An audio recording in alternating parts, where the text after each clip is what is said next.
За энэ чойроос цаашаа зам өдрөө тавигдах одоо нэг зам 6 7 дахь жилдээ одоо ингэ баригдаж одоо сунжирч байна л да.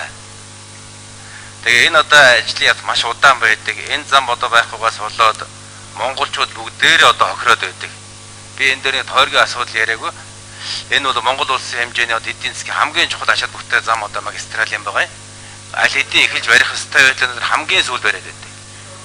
Аймаг сумдын хооронд ашиггүй замууд болохоор яваад байдаг. Дарга хаанаас төрөө зам тийшээ даялаад яваад байдаг. Энэ замуудын зам болохоор ердөө явдаггүй. Өнөөдөр одоо замуудын зам баригдаагаас болоод асар хэмжээний одоо ачаа бараа замууд дээр ингээд үжирээд байдаг. Замууд дээр үжирээд байдаг. Үүнээс болоод Улаанбаатарт Монгол улс даяараа юмны үн нэмэгдээд хөөрөгдөд байдаг. Хомсдол бий болоод байдаг. Ганцхан төмөр замаар ачаа бараа тээвэрлэх төмөр зам нь болохоор асар өндөр одоо тарифтай. Монопол эрэхтэй ямар ч өрсөлдөгч байхгүй дуртай үнэ хэлдэг. Энэ зам байхгүйгээс болоод Монголд энэ одоо жил болгон үнийн хөрөгдөл маш их хэмжээгээр одоо нөлөөлдөг. 2008 онд одоо барилгын материалын үн энэ замгүйгээс болоод хөрөгцсөн. Орон сууцны үний учиргүй өндөр нэмэгдэж байсан. Энэ жил дахиад яг энэ үл хилээд байгаа давтагдлаа штэ. Би одоо нодны авраас хойш одоо энэ замууд дээр анхаарахгүй, замуудын дээр шилжүүлэн ачих, зорчигч ачаа тээвэр дамжин өнгөрүүл хүчин зүйл нэмэгдүүлэхгүй, энэ замыг барихгүй бол одоо үний хөрөгд бий болно гэдэг өнөөдөр одоо цемент үн учиргүй нэмэгдсэн үнээс бол орон сууцны нэмэгдээд байгаа. Энэ зам дээр одоо төр зэг ерөөсөө анхаардаг. Дарга нарын одоо тойргийнхэн зам болохоор зэрэг хамгийн түрүүнд хамгийн их мөнгө одоо хуваарлагдаад яваад байдаг. Энэ зам одоо ерөндөг одоо яг нэг тодорхой хугацаа хэлээч. Чойр замуудын зам яг хэзээ ашиглалтанд орох вэ? Энийг одоо тодорхой мэдээлэл авмаар байна. Үүнийг одоо зөвхөн манай сонгогчд, орон говийнхан биш, говь сүмбрийнхэн биш, Монгол улсын одоо хэрэглэгчид эргэж бүгдээр одоо сонирхож. За нэрсийг саяын нэр нь ороогүй хүмүүсийн нэрсийг нэмж оруулъя. Энэ дэлгэцэн дээр хараад ороогүй хүмүүсээр нэмжлээрэй. За өнөөдөр улсын хурлын чуулганы үйл ажиллагаатай бууд гишүүний урилгаар Сүхбаатар аймгийн Завын цагдаагийн хэлцээний төлөөлөгчд оролцож байна. Та бүхэнд Завын цагдаагийн байгууллагын 75 жилийн баярын мэнд хүргье. За мөн улсын хурлын гишүүн Яа Батсүр гишүүний урилгаар Говьсүмбэр аймгийн Баян тал сумын 4-р сургуулийн багш ажилчид улсын хурлын чуулганы үйл ажиллагаатай танилцж байна. Та бүхэнд амжилт хүсье. Сайн мөнхнийг өрөөё. За энэ асуултанд ажлын хэсэг хариулах уу? Сайд хэн хариулах юм? За Батэрдэн дарга хариулъя.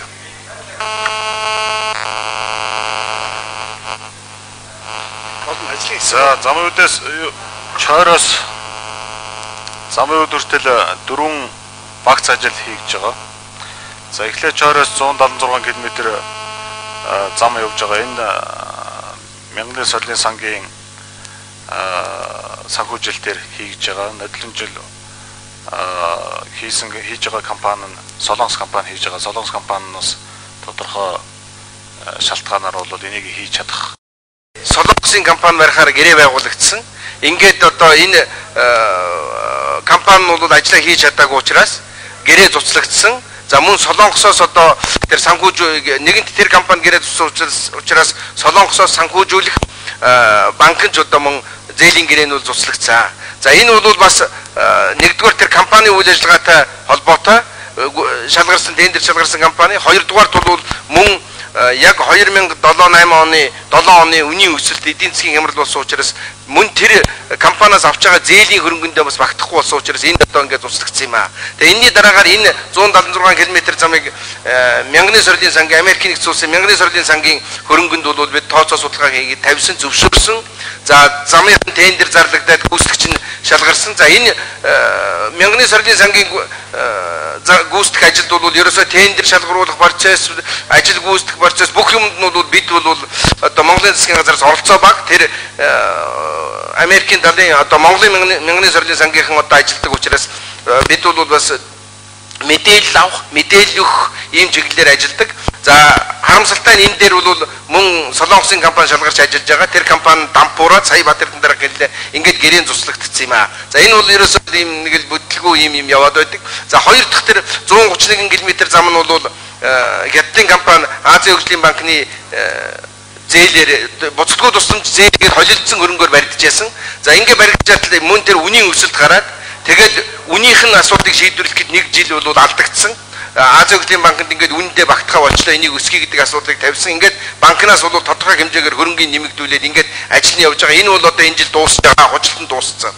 За цаатлын 62 км замын ажил дээр 162 км замын ажил нь бол мөн тэр үнийн өсөлтөнд ороод үнийн багтахгүй болсон учраас бас үнийн нэмэгдүүлэх асуудлыг тавьсан. За энийг бол Азийн хөгжлийн банк шийдээд тэр эхний 62 км замыг бол хөрөнгийн нь шийдсэн. Гэтэл гүйцэтгэгч компани бол одоо энэ 131-ийг хийж байгаа компани бас давхар ажиллаж байгаа. Тэгээ тэр компани бол муу ажиллаад ерөөсөө ажиллаа хийхгүй байгаа учраас бид өнгөрсөн жил энэ жил бол гэрээгийн туслахц одоо дараагийн тендер зарлагдаж байна. За цаатлын 62 км замын хөрөнгө нь угаасаа ерөөсөө нийт хөрөнгө нь бол Монголын засгийн газар одоо өөрсдийн хөрөнгөөр барина гэсэн ийм үүрэг хүлээгээд явж байгаа. Тэр хөрөнгөний их усүр нь болохгүй байсан учраас эргэж банкнд тавиад банк бол энийг зээл буцалтгүй тусламж олдсон хөрөнгөөр бас барихаар шийдвэрлээд энэ дагууг нь өнгөрсөн жил тендер зарлаад тэгээд энэ оны ихээр бол нэг компани гятны нэг компани шалгараад ажиллаа ихэлсэн. Гэвч бол энэ компани бол сайн явах байгаа учраас одоо гэрээ задлах мэдээллийг өгч байгаа байж. Ийм л процесстэй зүйл. Ер нь бол энд бол тендер шалгаруулалтын үйл явц за одоо бас банк санхүүгийн холбоотой за хүний хариуцлагатай ийм үндсүүд холбогдоод ийм тендер зарлаад үнийн өсөлттэй холбоотой гэдэг дээр инхтер дарга та нараас төгөлтэй хандах хэрэгтэй шүү дээ. Та нар тендерийг шалгаруулж чадахгүй хамгийн ихний юм дээр хэдэн жил боллоо. Хэдэн сайд хэдэн засгийн газар дамжууллаа. Солонгосын зээл дээр тийм үстэй. Тэрийг яагаад ярихгүй дандаа үнийн өсөлттэй суулж компаниуд ажиллаараа гэж яриад. За Бацуур гişүн тодруулъя.